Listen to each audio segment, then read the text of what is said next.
Hello বন্ধুগণ, আসসালামু আলাইকুম। কি অবস্থা সবার? So welcome to my new blog. আজকে ব্লগ হইতেছে যে হঠাৎ করে ঠাড়া পড়ে আমার ল্যাপটপটা নষ্ট হয়ে গেছে। ল্যাপটপের ব্যাটারিটাও নষ্ট হয়ে গেছে, ব্যাটারি নিতে যাব। সো ঢাকার ভিতর যেহেতু যাইতেছি, ভাবলাম একটা ব্লগ করেই ফেলি। সো এই আর কি। রোদে কিছু দেখতে পারতেছি না আমি চোখে। হ্যাঁ, এবার ঠিক আছে। সো তো যারাই নতুন আমার এই চ্যানেলটিকে দেখতেছেন তারা তাড়াতাড়ি সাবস্ক্রাইব করেন, পাশে বেল আইকনটি ক্লিক করে রাখেন এবং ভিডিওটিতে একটা লাইক দিতে ভুলবেন না। সো লেটস গো, চলেন সিনেমাটিক দেখতে দেখতে আমরা ঢাকার উদ্দেশ্যে রওনা।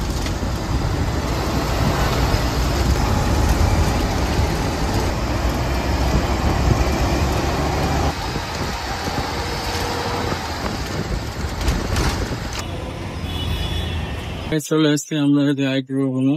তো এটা হলো বাংলাদেশের মধ্যে সব থেকে বড় আইটি ভবন।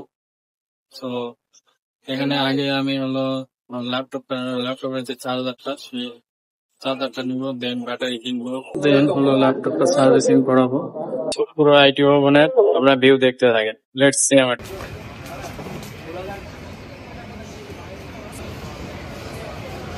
একটা দোকান দেখা হয়ে গেল কিন্তু পাই নাই এখনো, এখন খুঁজতে আছে।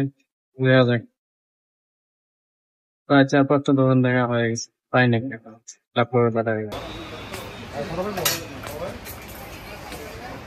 হ্যালো বন্ধুগণ, সো আমার হয়ে গেছে, ল্যাপটপের ব্যাটারি কিনা হয়েছে।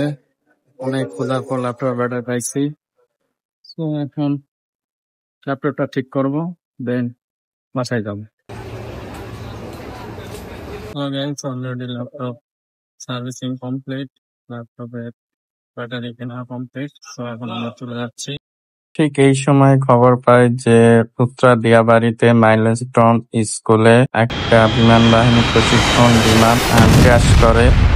সেই ঘরে অনেক বাচ্চারা ছিল, তারা মারা যায়। যে বিমান বাহিনীর পাইলট ছিল সেও মারা যায়। সে স্পট ডেথ হয় না, কিন্তু তাকে পরে হাসপাতাল নিয়ে যাওয়ার পর সে মারা যায়। এটা খুবই দুঃখজনক একটা ক্র্যাশ ছিল। তো সেইটা শোনার পরে আর ব্লগটা কন্টিনিউ করতে পারি নাই, মনটা খুবই খারাপ হয়ে যায়। হঠাৎ করে এরকম একটা ঘটনা, যে ঘটনাটা আমি শুনে পুরো অবাক হয়ে গেছিলাম যে কেমনি কি। তারপরে দেখি না আসলে সত্যি।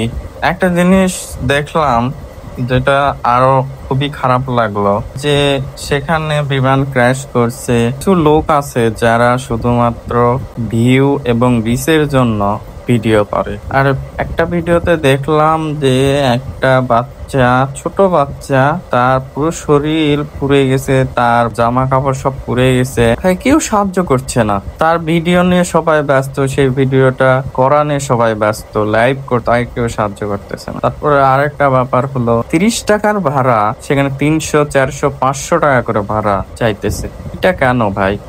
আমরা বাঙালিরা কি এখনো ভালো হব না? আমরা কবে ভালো হব? মানুষের বিপদে আমরা না গিয়ে আমরা কিভাবে সেখান থেকে বেশি টাকা নেওয়া যাবে চেষ্টা করি। কেন ভাই? আমরা কি ভালো হব না? সামান্য ভিউ, সামান্য কয়েকটা টাকার জন্য মানুষ এরকম হতে পারে। সো যাই হোক গাইস, আজকে ব্লগটা কন্টিনিউ করতে পারলাম না। যে ছোট ছোট শিশুরা মারা গেছে তাদের জন্য দোয়া করবেন, তাদের যেন বেহেশত নসিব করে আল্লাহ, এবং যারা আহত হয়েছেন তারা যেন খুবই তাড়াতাড়ি সুস্থ হয়ে বাড়ি ফেলতে পারে, সেটার জন্য দোয়া করবেন।